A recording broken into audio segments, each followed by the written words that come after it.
start becoming likely. Some of those storms definitely have the capability of producing some damaging winds and even some large hail. We'll be watching those storms throughout the remainder of the day. We'll have another update on Oaks and Derby and much more coming up. All right, Justin, thank you so much. Well, when people think of Churchill Downs, they usually think of the Kentucky Derby. But today, as we mentioned, it's all about the fillies. That's right. The Kentucky Oaks takes center stage, shining a light on the top 3-year-old females in the sport. Fox 56 female reporter Kylie Hill shows us why this race is growing in prestige and popularity.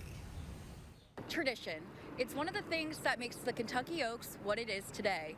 But to understand how these rich traditions came to be, we have to go all the way back to 1875.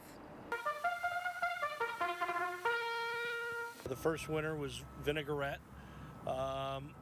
You know, early on in its tenure, in fact, I'd even say all the way until about the 1970s, the Kentucky Oaks was just kind of a race for 3-year-old fillies. It was never a race that was sought after nationally for horses to, say, ship in from New York or California to win.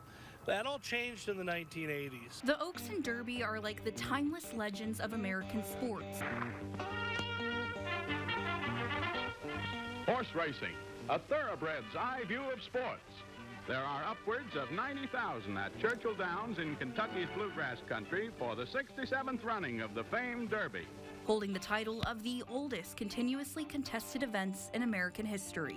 Betting dollars back then on the day, you handled about 35 million.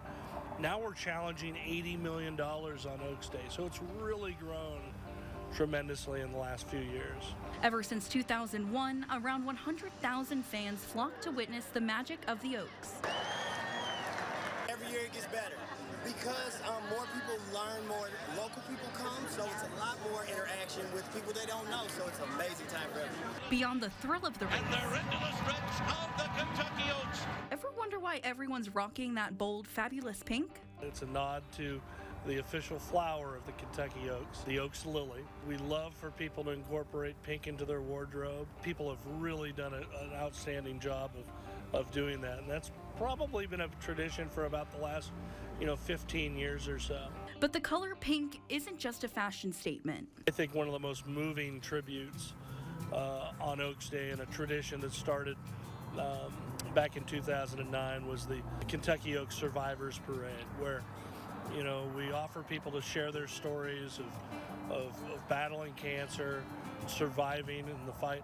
For survivor Tracy Lisa Turnett, the parade is a deeper reminder of her fight against breast cancer. To be able to do this in Kentucky, in my hometown, in my home state, is such an honor. Darren Rogers knows the Kentucky Derby like the back of his hand, and he has a playful twist on the Kentucky Oaks, calling it the perfect appetizer to the main event of Derby Day.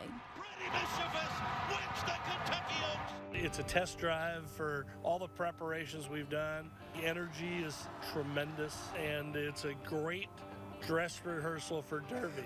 The cherished heritage of Oaks Day connects generations of fans right back to the heart of the Kentucky Derby. It's very important to us. People love all the traditions, from Derby Day, of wearing the hats, to drinking the mint juleps, to singing My Old Kentucky Home. We really created these traditions for Oaks Day in recent years. At Churchill Downs, Kylie Hill, Fox 56 News. Go. Kylie, great story. Thank you so much for sharing that.